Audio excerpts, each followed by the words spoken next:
Greetings, everybody, and welcome to another installment of City Lights Live. I'm your host, Peter Maravellis, and tonight we are delighted to be celebrating a new short fiction collection by Lisa Teasley. It's called Fluid, and it's published by Cune Press. Lisa will be joining us tonight with reading her work and also be in conversation with Stephen Rains, no stranger to City Lights. We're happy to have published his book. Before we begin, as is customary at the outset of each event, I would like to acknowledge we are beaming to you from the unceded ancestral homelands of the Ramaytush Ohlone peoples, also known as the San Francisco Bay Area. We'd like to take this moment to offer respect to those who have come before us as stewards of the land. Lisa Teasley is the author of the award-winning story collection Glow in the Dark and the critically acclaimed novels Dive and Heat Signature. Her writing has been translated into French, Spanish, Italian, Chinese, and Arabic. Ms. Teasley's writings have been anthologized in such places as the W. Norton anthology Flash Fiction America, 2023, and Europa Editions The Passenger, California, 2022.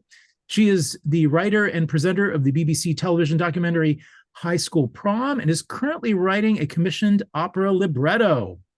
So joining her in conversation is Stephen Rains. He is a poet and educator living in Los Angeles. He was appointed the first poet laureate of West Hollywood.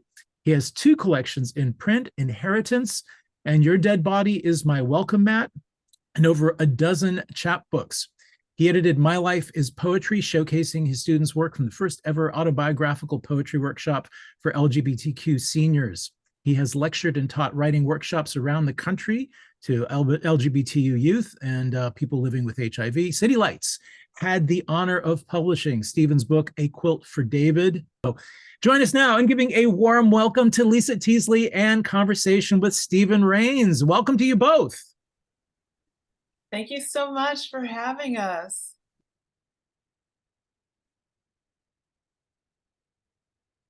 Can you hear me? Yes. Yes, okay. I was on mute. I muted to cough and then I couldn't unmute. So I apologize for that. Lisa, I'm so excited to talk with you about this new collection. And being that this is an event with City Lights, I wanted to, just talk with you about City Lights and it as a publishing house and a bookstore. And do you have any distinct memories? Well, the last time I was there was some years ago with my ex-brother-in-law, Willie Blotton, the writer Willie Blotton, writer and musician, who I still speak to, as I'm very close to his brother, who's the father of my child, and we were together for a very long time. Anyway, we were in the store and I went to look and see if my books were on the shelf, and they were. Glow in the Dark and Heat Signature and Dive were all shelved next to Jervy Turvalon, who became a friend of mine about 15 years ago. And his story collection and Glow in the Dark both feature the same character from our childhood. We figured out, like, a few years after getting to know each other. And so, whose name was Googie, and I called him Boogie in my story. So anyway, I was thinking about that, about the fact that this person from our childhood was there also in City, like his spirit was in City Lights as well. So a long story to say, that a bookstore, and especially such a special bookstore like City Lights, it brings, it's a personal attachment that happens. It's like it's your personal history. Yeah, and the people in your history, and yet that story sounds slightly autobiographical, which sounds it seems unusual given this collection. That's so true. It's so very unusual for me to write anything autobiographical. In fact, that one story in Glow in the Dark was the only one that was, based on an incident that happened in my life. Otherwise, I feel like one of the main reasons that I'm a writer is that when I was a little kid, I felt like in reading a book, I could go anywhere in the world. I could be inside of anyone's mind, traveling in anyone's body. and that's the richness of life. That's, in terms of empathy and, walking in someone else's shoes.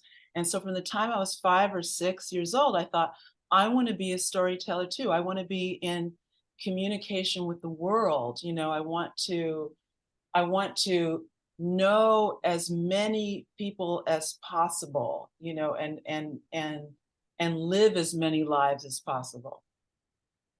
And so through these stories, and I think there are 16 in total, it's a way that you are kind of living these lives because the characters vary and their life circumstances vary so much. Could you talk a little bit about that range? So the range, I feel it comes naturally just because, being born and raised in Los Angeles, which, it's a world city, has, it's one of the cities that has the most cultures, most languages in the world. And, my mother was from Panama. And so I saw life from an immigrant's eyes, through an immigrant's eyes. And I saw, it became important to wonder and to spend time knowing about as many different cultures and kinds of people as possible. And so that translated into my writing. And that's why I write about, so many different kinds of people and different kinds of situations. I travel a lot as well. And I believe that travel also stemmed from, coming from that city. So, that's the reason, Yeah. or the reasons. And beyond travel to just physical locations, there's also traveling almost kind of like time travel. How would you describe there's a fluidness with time too? I feel as if there is a fluidity in time anyway when it comes to these kinds of moments. I don't know if you've had this experience where an old friend will say to you, do you remember when we did such and so came in and this and that? And then you might not remember it. I mean, that's happened to me where I don't really remember it, but for this friend, it's completely vivid and all the details are there, and then it's not there for me.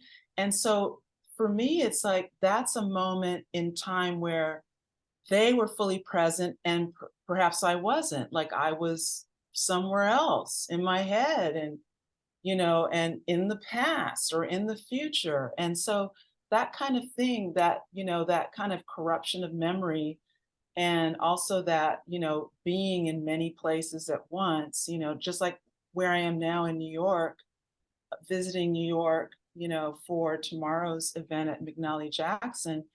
My hotel room is on the 42nd floor, just above the 9/11 memorial, and the World Trade Center is right there, and there's just so much memory. So standing there today and feeling everyone who was just quiet and staring at and listening, to the fountain, all of that to me is about the fluidity of time, because people were in their memories, but also in their present of, of the memorial. So Yeah, that's how I write. I try to capture that about time, well, and also, and it shows up in so many of those stories. It also, there's some kind of supernatural elements in the stories too, right? And it's so refreshing to read because it almost kind of surprises the reader because your stories are they're so grounded, and yet it has these magical moments in them.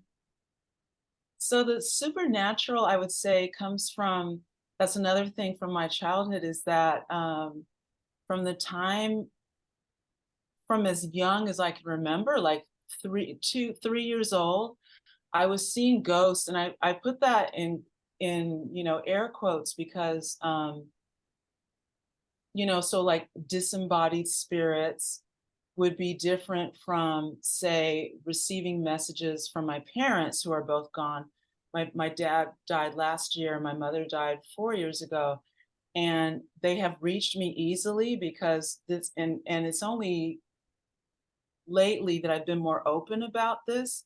But so feeling this other world, you know, colliding with this one was just my reality.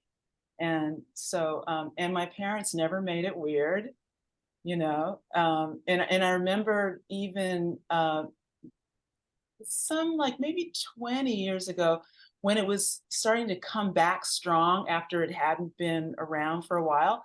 And then I was sitting with my dad and I said, you know, Dad, I'm starting to, you know, like feel other presences again. It's like, oh, that used to bother you as a child. And that was it. And it was just like, he just made nothing of it. And that was such a beautiful thing. And so I think that in writing, I can go to that place as well, where there, you know, where there are these other presences.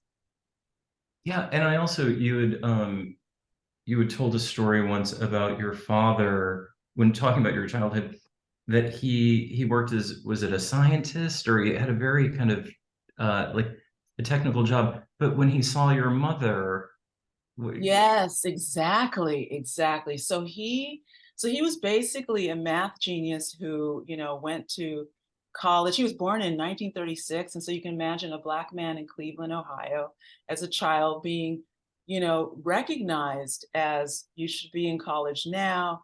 And then he went into the space program. So he was computing trajectories to the moon in the 60s. And from there, because it was an all-white world, and there was a visiting German scientist who befriended him and who was being invited to meetings that my dad wasn't being invited to. So then he said, you know what? He's like, I don't know if you know this, but they're not including you. And also they're saying unkind things, and there's definitely a glass ceiling here. So then Dad said, you know, I'm going to leave for an all-Black world. So he went to Golden State Mutual, which was one of the only Black-owned life insurance companies. He started as an actuary and climbed all the way up. And he met my mother, I think, a year into working there. She had just come from Panama and she got a job as a secretary. And when he saw her, he said, I saw you in a dream. And when she died, she came to him right away. And so he told us, you know, she said she was fine. Then Mom went to my daughter, and my daughter saw her and she told her she was fine too. And then she came to me after that. So it's just this, you know, it's real to us, you know, to our family. Yeah, and it's also so real to your characters as well, where it's not upsetting or disturbing to them. It's really kind of an everyday, you know, just almost every day for them. And speaking of this collection is dedicated to your mother. Yes. Yeah, and what a great honoring. There's so many things that are so topical in this. You know, that the first story starts off with talking about well, one, it's relationships, and maybe there's, like, you know, power and discomfort, but it also talks about AI. And there's the line, AI is capable of informed consent, then it should not be used to perform work without its informed consent. Um, and so I thought, like, here we have the strike going on, and here you were writing about AI, you know, even before, like, it was so buzzy right now in our consciousness. Like, what were you working through with this short story? So with this, so Death is Beautiful, it's the first story in the collection. And so here it's two men, and you know, it's the gallery owner and the artist. And the artist is feeling defensive because he feels like the gallery owner is coming on to him, which he is, but it's a kind of a slow seduction scene. But the gallery owner is genuinely interested in all of these topics, and he brings up an investor who is a transhumanist, and he mentions one of the philosophers in that world, Nick Bostrom, I read some of his papers, and at the time I was attracted to this paper that was about, if AI is conscious, then should we be asking for its consent to work for us? So all of these philosophical questions were very interesting to me, along with those who are, way ahead in that transhumanist world where, I mean, I think they mentioned in the story as well that like Deepak Chopra has uploaded his memories, and there are people who have parts, that would be considered bionic, all of these things that really writers and things have been thinking about this for a long time. What's happening now has been forecast for forever, it feels like. That's in my head too, especially again with that thing about the fluidity of time, time travel, and the stories, the many stories, and all the science fiction greats who have talked about where, like where we're at now and where we're going, and so and then the character, the artist, who is a little incensed at all this, who feels like, we should honor death. It's a finite perspective. Why are we, trying to live forever in this particular body? Like, what's the point?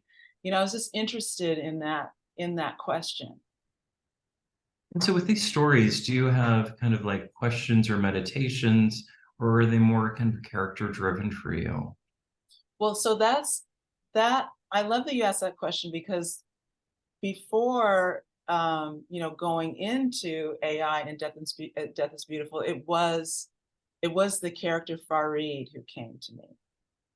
And so I thought about him, this beautiful man who is still perhaps uncomfortable with all of his identity as a artist. I think he still feels like he's disappointing his father, for example, and also, he thinks about interracial relationships or intercultural relationship, and so with the gallery owner being so forward and kind of and asking about the curator and who are you with,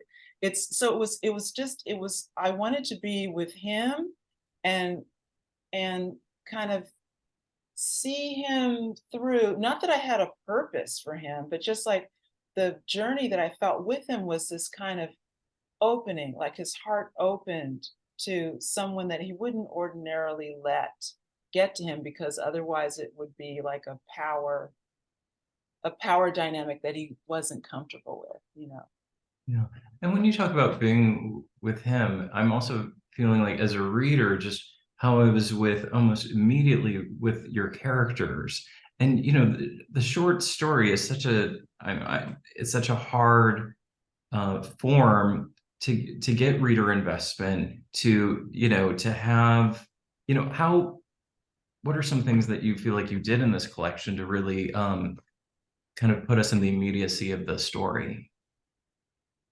So I feel like when I do the first draft of a story, I'm just going with that character with no regard to plot, because I have no idea what's going to happen. But after it's finished, and I'm just as surprised as anyone else would be, then it's in the editing process that I make sure that the reader is oriented. So I'm giving more details as to where the character is in the room, what they're doing, what they look like, what they're wearing, what it smells like, what the space is, what the terrain is, all of that, to really situate and ground the reader so that they're also free to have those kinds of, less of those practical questions and are free to just be in the story and just taken with these people, with these humans. And this story, how did this collection come about? So the collection came about, so it was, let's see, 2 years ago that Sherry Flick went to Scott Davis, who of Cune Press, who published the hardcover of Glow in the Dark, to license one of the stories. That story that I was talking about, that's that from the childhood character. It's called Why I Could Never Be Boogie. Anyway, so when Scott, pulled me onto the thread for the permission, then he said, why? He's like, what are you doing? Let's do a book. And I was writing short stories all along, all these years of not having a book come out. After the hardcover of Glow in the Dark came out, then Bloomsbury bought the paperback rights, and then Dive and Heat Signature came out with Bloomsbury. And then this is no reflection on anyone at Bloomsbury, and I adore Karen Rinaldi, who was my publisher there at the time. And after I didn't make the money back, make my advance back, I felt, like it had critical acclaim success, but it didn't have sales success. And that just shied me. It just sort of, and so I was teaching and I was editing, but all along writing short stories, and even in writing, novels. I have some novels and, in files, and just not pushing myself. And I'm so grateful to the great novelist Steve Erickson, who was the editor at Black Clock, because he really pulled me out a lot by just, sending an email and saying, this is the theme for this issue of Black Clock. We'd love to have a story. And so I wrote at least 5 or 6 stories for Black Clock as an example. And being made to submit something, to turn in something with a deadline is something I love so very much, so I felt that kind of appreciation. And also I was doing, like I did the BBC documentary. They had read Glow in the Dark, and they invited me. They came to my website and just said, we would like you to do this, and so stuff has come to me in that way from my writing being out in the world. But I think, if Scott didn't say, and I should mention as well that Scott then died last year. His memorial was just a few Sundays ago, so he didn't live to see this collection, come to life. But I feel he's with me too at this, just like, thank goodness you're back. It feels so good to be back, because this is what I knew I wanted to do from the time I was a kid. And so, what have I been doing? Sitting in the house like, I didn't make enough. Well, what you've been doing is you've been living in these other worlds and with these other characters. And though not necessarily sharing it with us, you're really kind of going in deep. And just to hear that you have more writing beyond this collection is quite surprising. That you even have novels. And I'm curious, are there any characters in Fluid that you intend on revisiting, or that you're curious about expanding the storylines more? That's such a great question, because I love all of them, and it's the kind of thing where if I heard enough from a lot of people saying, I love this character, what is this character doing now, that would prompt me, to go, yeah, let's see. And you love a writing prompt, right? So like this is, and also though, the collection is called Fluid, and yet there's a tension in every story, and there's tension between the characters. And so we think of fluid as being quite smooth, but actually there's so much tension and a push and pull, and it starts with the first story and onward. What about that kind of tension interests you or has your attention? Well, I feel like that's what makes a story, like a conflict makes a story.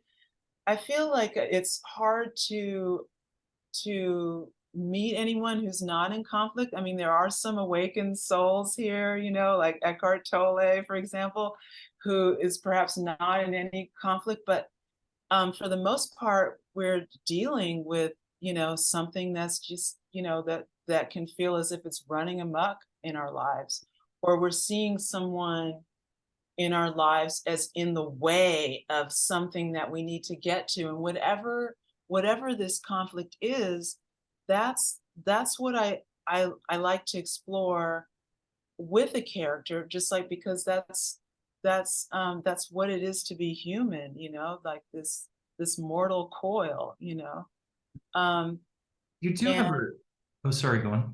no, and I was going to say that as I try to order the stories in such a way that, like I feel like I'm fluid as a writer in terms of, any kind of character. I feel like I can handle any kind of character.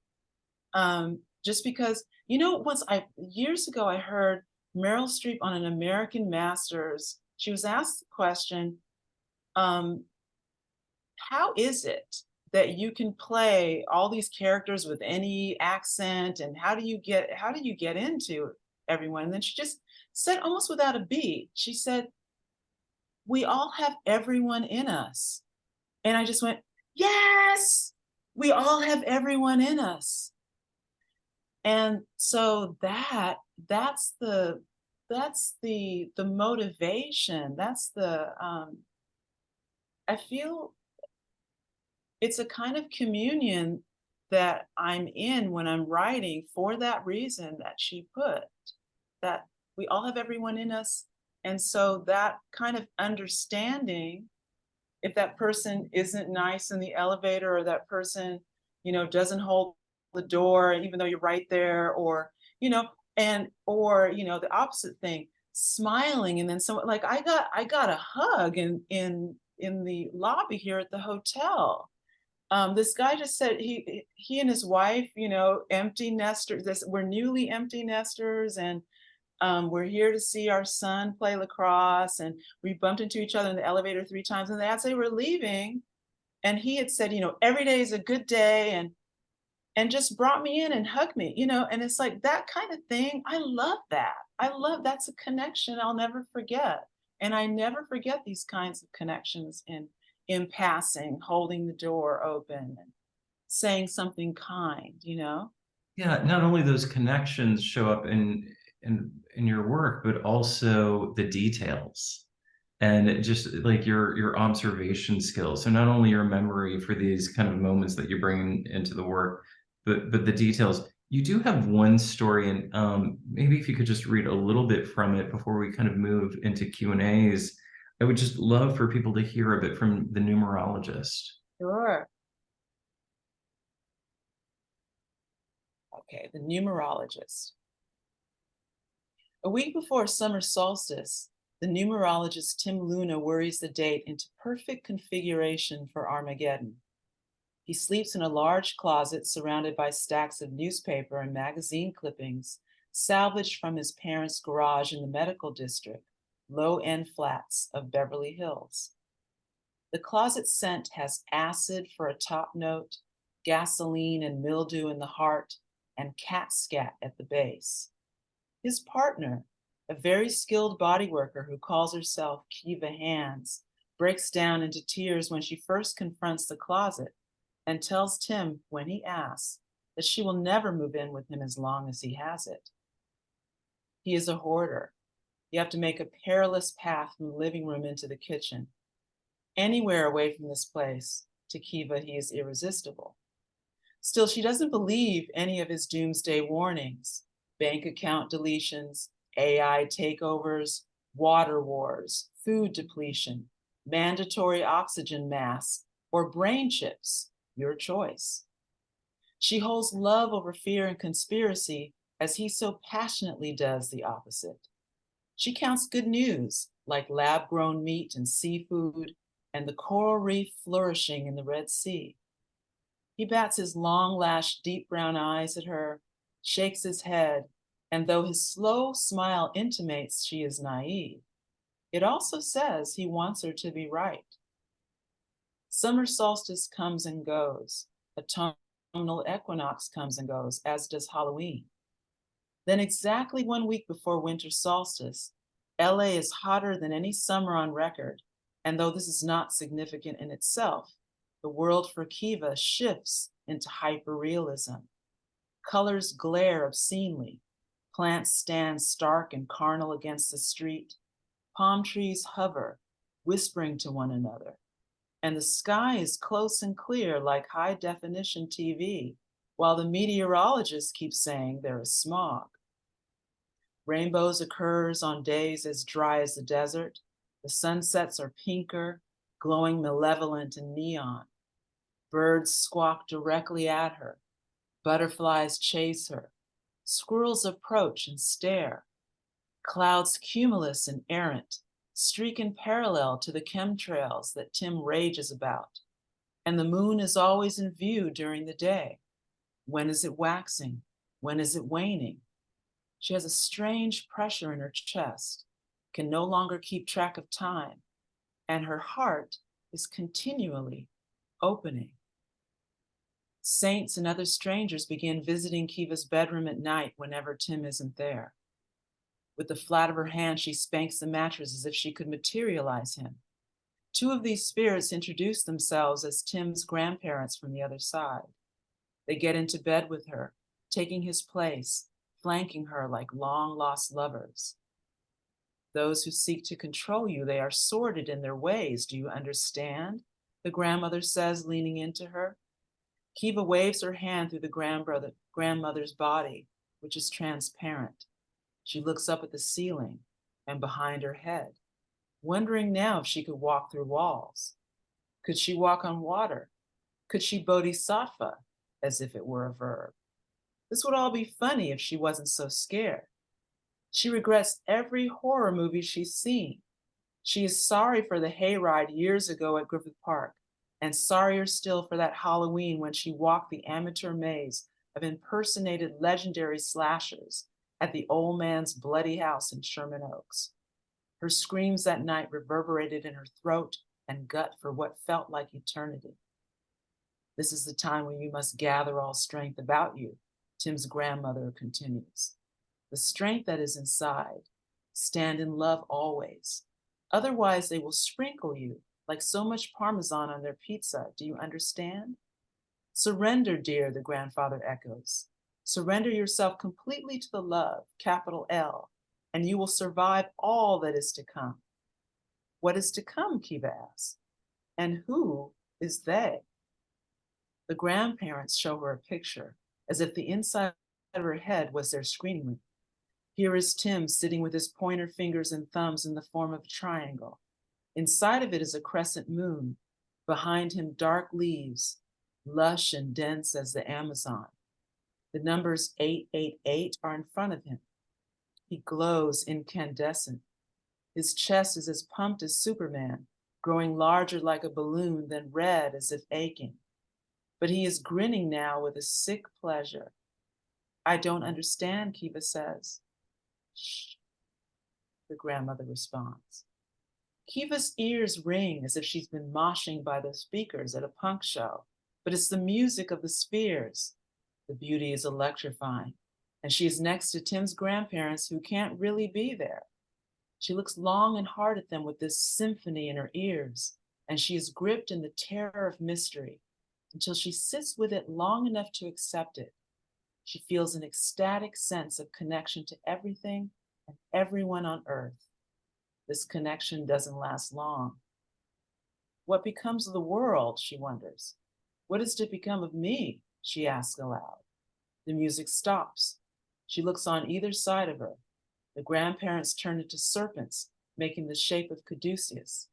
But when Kiva questions their shape-shifting aloud, they become live veins, slithering over her bed, slivering over her limbs. Kiva passes out. When she awakes, she finds herself crumpled on the floor in between Tim's legs. His voice is far away as she is pulled up by the underarms and lifted to her feet in dizzy hangover. The stench is awful. Her eyes sting, the underlids puffy and heavy like she's been crying. Her stomach hurts like she's been laughing, and there is a feeling like a dimming of the sun.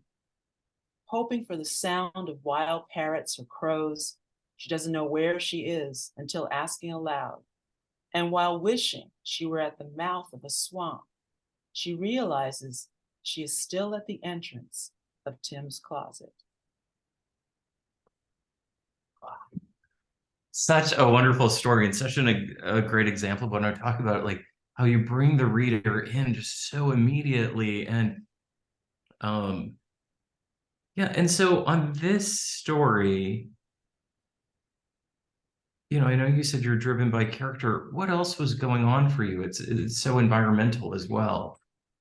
Yeah, so I was thinking about what it would be like. I mean, I saw her first. I mean, I was with her first, and then I saw him, this hoarder, and that here he's this beautiful person, and he's, you know, and he's a bit riddled with all of these. We're facing a lot of stuff, you know, on this at this time in our lives on this planet, and so it's all valid. But she is one of those people who, you know, as a healer, as a body worker, I mean, to me, body workers are healers. Here to kind of, you know, also hold this hope, you know, and so the story is really this melding of the two, you know, points of view. I mean, now I can, you know, stand back and say that, because I didn't have an intention. I just went in to explore them and explore this, you know, these differences and how they can come together.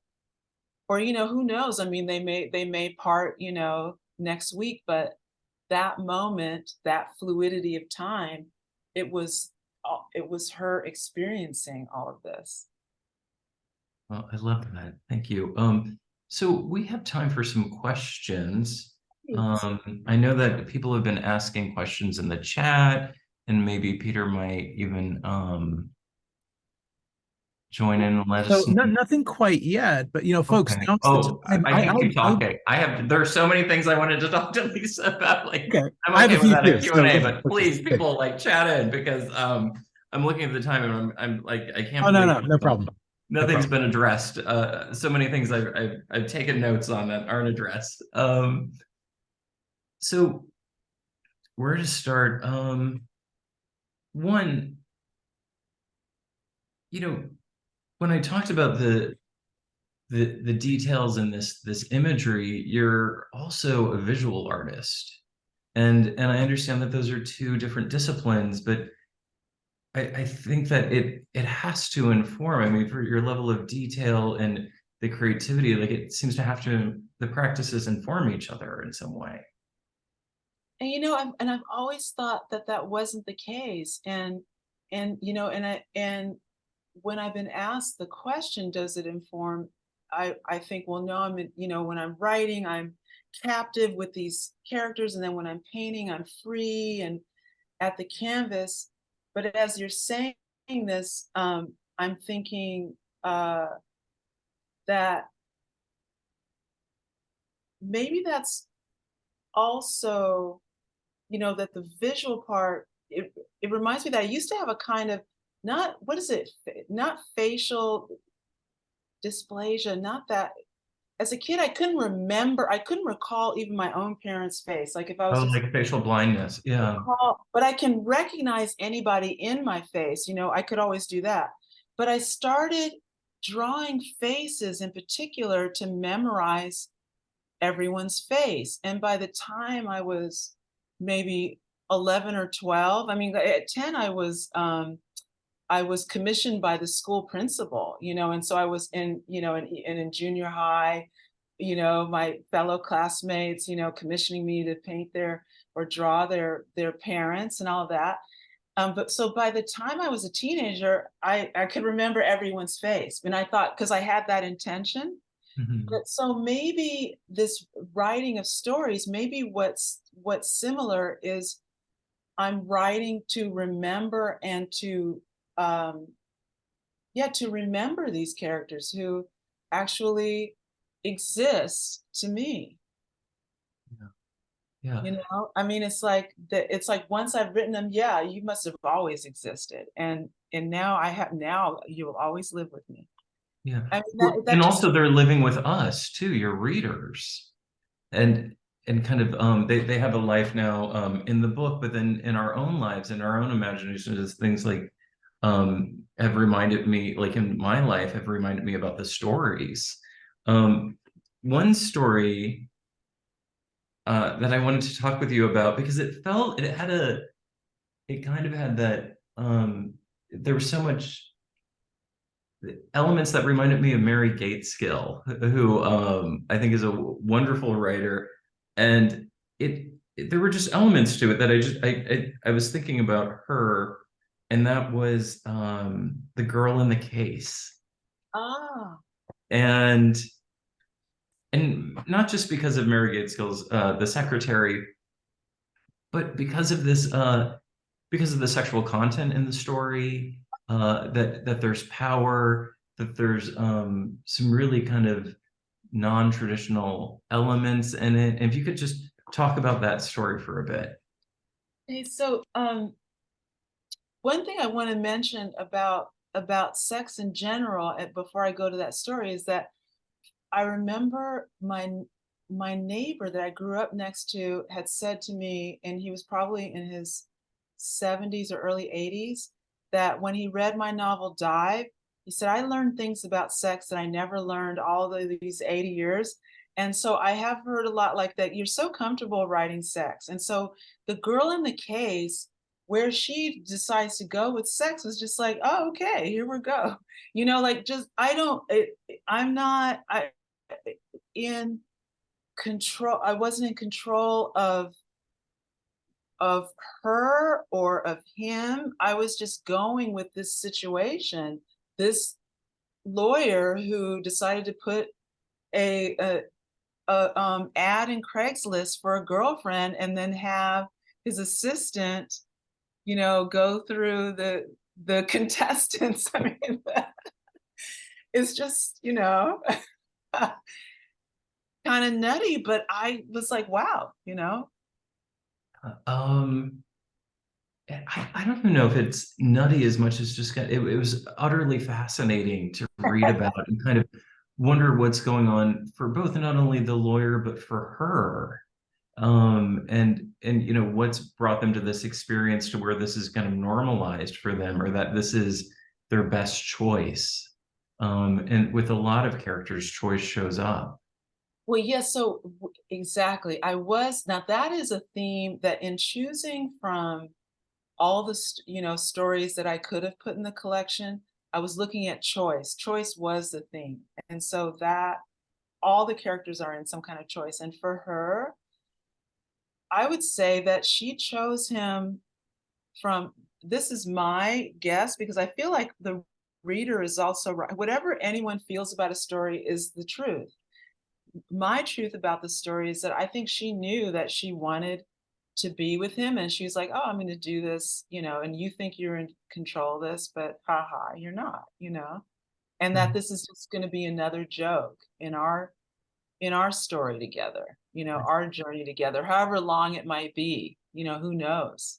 We never know those things. And you kind of just answered it there, but just to expand upon it, because Jennifer asked the question, how do you decide which stories to include in this collection? So it brings about a curiosity of, were there stories that you just emotionally wanted in there, or that felt very clear they didn't belong in this collection? Yeah, so I looked at a lot of stories and I thought, well, I feel like choice has been so much another, big theme, these past few years. It's my choice, so I was looking at the stories in that way. Like there's the story about the surrogate from the point of view of her son. There's Mhm. the last story that's about euthanasia. There's that, and the first story about, choosing transhumanism. Almost everyone, well, everyone is choosing something. Even the character who is, it's set during the genocide of the Herero tribe, in German, Southwest Africa. And it was Ruthie's choice of empowerment that her best friend is an elephant, and she made the choice of asking the elephant to save her family. And so but all these, like these huge choices, or that others are seeing as a huge choice, and maybe the character's seeing it as the only choice. Like, of course I'm going to do this, and that I find interesting. And so that was the thread through them all. And when you recognize that as the thread, did you then heighten the choice element and the fluidity elements in these stories, or did they just? Oh, I just thought, I hopefully, and then I'm saying, if I'm considering myself a fluid writer in that, just going anywhere with anybody, then I'm hoping the reader is fluid in that way too, that you're going to go anywhere with anybody in any kind of situation. you know?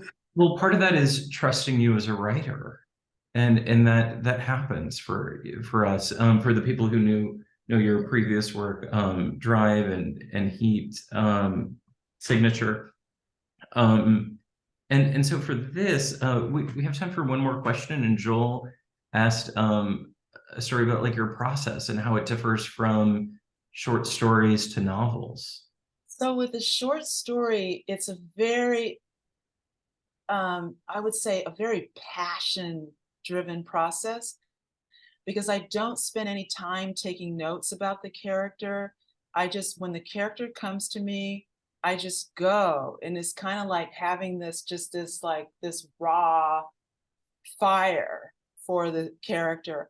But when it comes to a novel, I take a little time with taking notes on the character that has come to me, that like, oh, so who are you? I want to know, like, who are your parents? Where did you come from? What's your birth order? What's your sign? How do you feel like the world is for you or against you? Is life happening to you? How do you take a room? All these things I'm looking at first, like, and almost like they're standing in like a funhouse mirror, and I'm looking with them, and like we're going in a certain, and then we go, because I'm going to spend a lot of time with this person and all of their people. Oh, nice. Well, in terms of time, thank you for spending so much time to talk with us about your book. And it's such a beautiful collection. And if you could just in the last couple of minutes, just talk a little bit about what you're working on now, where people can find out more about you. So right now I'm working on an opera libretto for Long Beach Opera. And it is the most amazing project to have been invited to. So the director producer, James Dara, approached me last year about it. So it was last October, and we really got started, mid this year, and so it's wonderful. And then I'm also taking notes for a novel. So those are, but the libretto is the number one, and then once it's finished, then I'll get to the novel. Oh, wonderful. And people can also find you at lisateasley.com, correct? At your website. That's where they can find out events and information. And you're also on, I think, just about every social media platform. I am. All right. Thanks.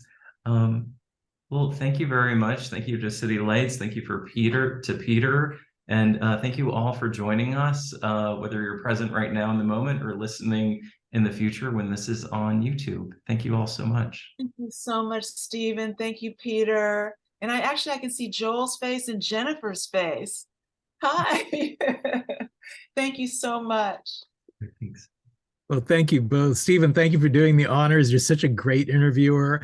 Lisa, congratulations. Really a stellar collection, really beautiful. Today's event has been made possible by support from the City Lights Foundation, continuing the legacy of our founder, the late Lawrence Ferlinghetti, through public events like this one, our publishing program, and educational outreach, all dedicated to sustaining a vibrant community of readers, writers, and independent thinkers. So long, everybody. Take care. Hope to see you soon. Bye. So thrilled to see everybody.